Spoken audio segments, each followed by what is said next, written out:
They always say that there's room for improvement. So today, I am going to talk about one thing that each Thunder player could improve on for the following season, for next year.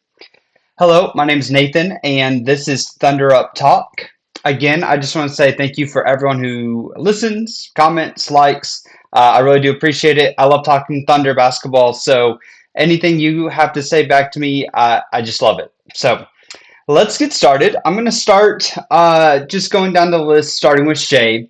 So, how do you pick something for a top two best player in the league who won MVP, Finals MVP, who is incredibly offensive on the offensive end and plays great defense as well?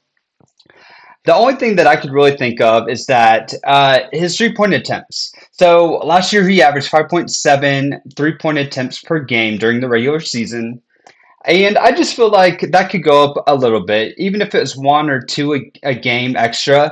I think where that would really show up would be in the playoffs, just for him to be more comfortable. If he continues shooting at the percentage that he's shooting at, it would really help him. So that's the only one critique that I could even possibly come up with. Again, he is phenomenal. So I'm just going to say that for him. Now, for Jalen Williams, this one was pretty easy for me. I think the biggest thing that I would love for him to improve on is figuring out a way to get to the free throw line. So last year he only averaged 3.4 free throws a game, which to me is insane given how athletic he is, how strong he is going to the rim. Uh, I just feel like that number should be like 6 or 7, and I think eventually he'll get there.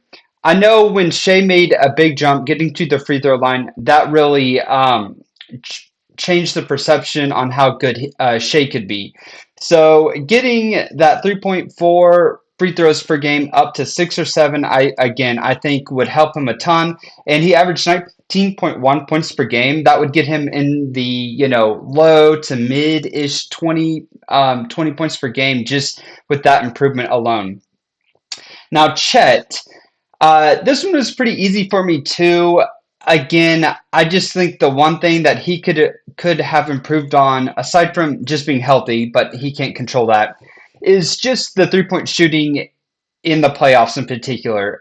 He shot great during the regular season, but I think if he would have shot just at a normal clip, a normal percentage in the mid 30s, versus 29.7 like he did last year in the playoffs. I think we win a couple of these series a game earlier. Maybe instead of game sevens, we win them in game sixes. So I think just having more consistency shooting from three in particular in those catch and shoots would be big time for him. I've got one other one. I just feel like he needs to figure out kind of a go-to move offensively as well. I think he's so lengthy that I think he could really do some stuff in the mid-range, kind of like a Kevin Durant. And I think once he kind of gets a go-to offensive move, that is just going to help him a ton as well. So I'm kind of cheating. I said two things. If I had to pick one, I would pick the 3-point shooting, especially in the playoffs. Lou Dort. Okay, so he is the ultimate 3-and-D guy. This one was really hard for me to figure out what to say about this guy. He fits his role perfectly to a T. He guards the best player. I just want him shooting threes. I do not want him dribbling to the rim. He just does not finish very good when he's going to the rim. He's often out of control. Even the passes that he makes usually aren't that great when he is dribbling to the rim. And he's learned just to shoot threes and shoot when he's open. So the only thing that I could come up with is to just limit the cold streaks. So Lou is either super hot or he's ice cold, and he'll keep shooting, which I love. Now, it's hard to say that when he shot 41% from three. He is literally one of the most reliable three-point shooters on our team now, which is absolutely insane given where he was when he was a rookie and even his first couple of years in the league. So I just want a little more consistency and maybe the cold streaks to be a little bit less. But again, that one I'm nitpicking so much with that I really don't believe. I don't believe that. I mean, shooting streaks happen in the NBA. Alex Caruso. So this was a pretty easy one for me to kind of think of. Early on in the regular season, I just felt like he wasn't very aggressive. So he really didn't shoot that great from three either. For the season, he was 35%, and that's not awful. But his career shooting percentage is 37%, so he shot 2% under his career. And in the prior year in Chicago, he actually shot 40% from three. And so I just feel like he'll be more comfortable with the team. Um, he'll be more assertive offensively, and I'm not worried about the 3-point shooting. But again, that's just one thing that I could think of that he could improve on for next season. Next, I have Isaiah Hartenstein. So Isaiah was incredible for our team. Adding the playmaking ability from the mid post, and man, he hit every cutter, back cutting, and the little teardrops during the regular season were awesome. Now in the playoffs, though, I felt like his impact, um, for whatever reason, was reduced a little bit during the playoffs. So I would just love to see him continuing to be assertive in the playoffs, especially with those floaters. It just felt like he wasn't super aggressive with his passing or shooting, which I get it. The defense in playoffs, they tighten up. It's harder to do all those things. You're not going to catch a defender off guard when somebody back cuts just as much. It might happen 5 times against the Wizards. It's not going to happen that much to these teams that play deeper into the playoffs. But yet, I do think that there is room for Isaiah to improve a little bit as far as being a little more assertive and aggressive on the offensive side of the ball, in the playoffs in particular. Next, I have Cason Wallace. So, again, he played so well in the playoffs, though. I did kind of notice his decision making sometimes was a little questionable. And I just think that's something that he could definitely improve on. There would be, a time or two during a game, it would be a fast break, and he would just kind of jump to make these passes. And, a lot of times they'd result in a turnover. And, you know, I wouldn't really care all that much because he'd get down on the other end of the court and make a great play defensively. And he didn't do it often, but I do think he will get more responsibility as time goes on, and hopefully reducing or at least keeping those kinds of turnovers down will happen going forward.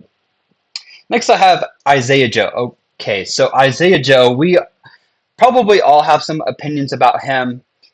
He is an incredible regular season player, and for a team like the Thunder, that is extremely, extremely valuable.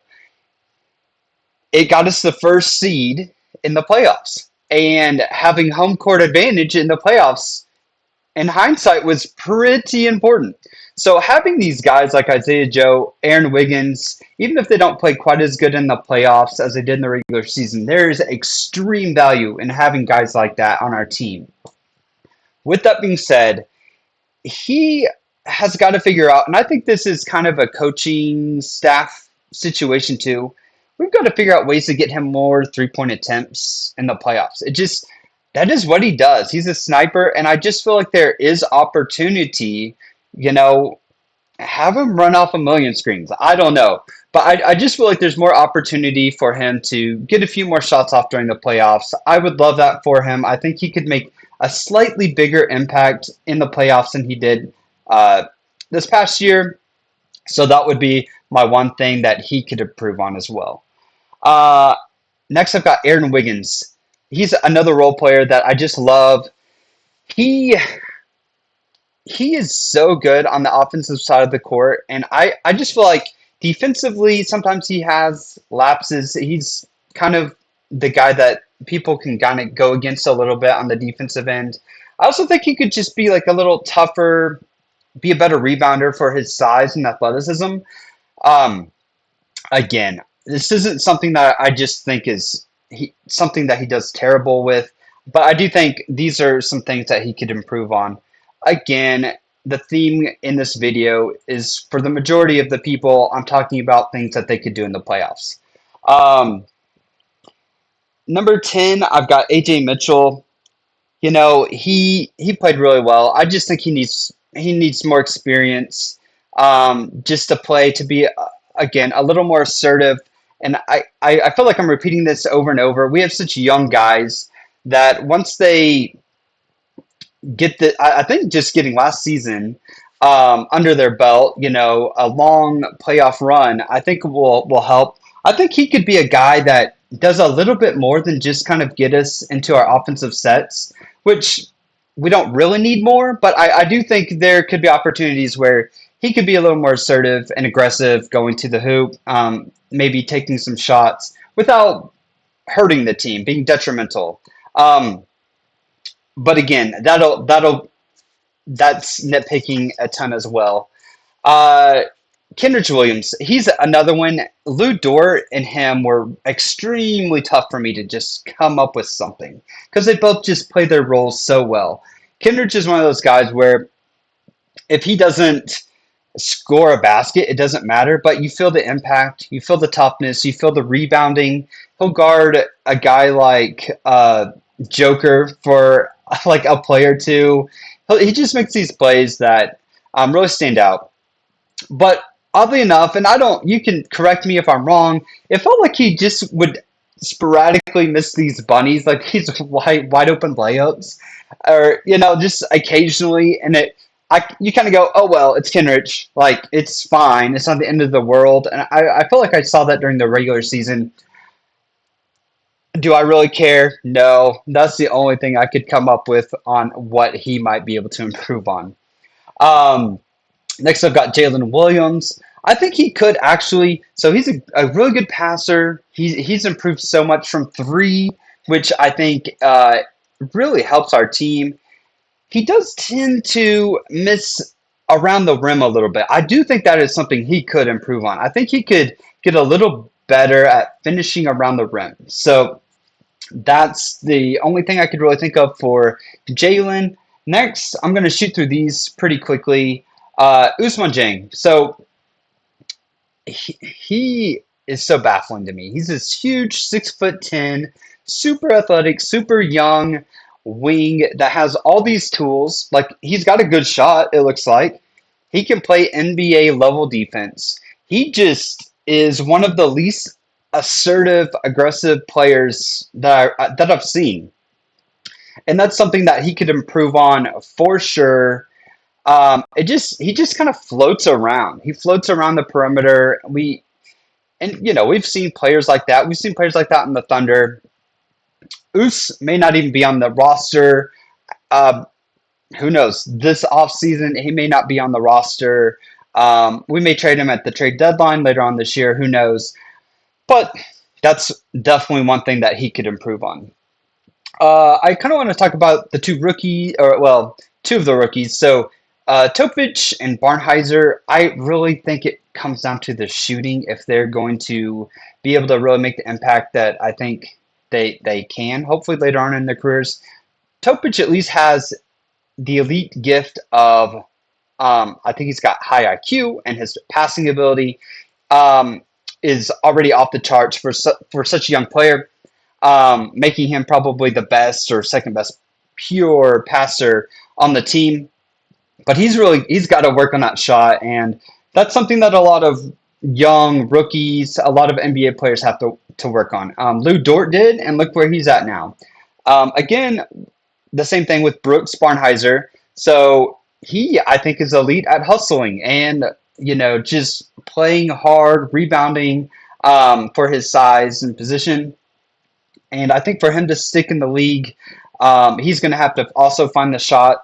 But again, both of those players I think are going to get playing time because of the specialties that they do, that they're good at. So the last player that I want to talk about is Thomas Sorber. So to me, the only thing that I truly, truly care about him improving is his body. He is so young. He's 18 years old, and he looks every bit 18 years old. He doesn't look like he's in the best of shape. He looks like that he definitely can slim down, add a ton of muscle, and to me, that is like the number one thing that I want him to improve on and get better at for sure. I think he'll definitely find minutes as well. We've got a super deep team, and Mark loves to play every guy. I don't really know what to expect from him, and we'll see as the season goes along, and we'll see what he truly needs to play to improve on next year. But for right now, to me, he just needs to develop the body. All right. Last but not least, so I went through all the players. I do want to talk about Coach Mark Daignault. So he's a great coach. I think he's a top three, top five coach in the NBA. I truly do. I think most coaches have the X's and O's. I think a lot of it is just figuring out how to manage a team, manage NBA egos, and really get a team together for the common good of the team. And I just think he's incredible. But I do think there's room for improvement for him as well. Again, in the playoffs. So the one thing that I think Mark Daignault can improve on is late game communications with his team. So we saw it several times. We saw it with Denver for sure when the guys were fouling a little too early. They were fouling in the backcourt. They were fouling before guys even turned around.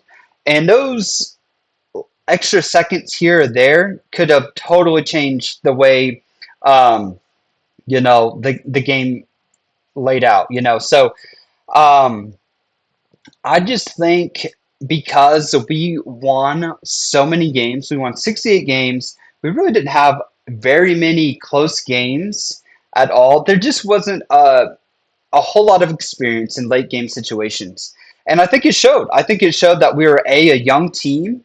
And even more reason why I really feel like it was on the coaching staff to have these guys prepared and communicate that with them. But again, I love Mark Daignault. I know a lot of people were super angry with him and rotations, and um, I thought he did great. But the one thing that he could definitely improve on, and I'm sure he agrees, is the late game communication with his guys. So that is really all I've got. One thing that each player can improve on, one thing that our head coach can improve on. And with that, I will talk to you guys later. Please leave a comment, leave a like. Again, subscribe to my channel if you don't mind. I will talk to you later, and thunder up.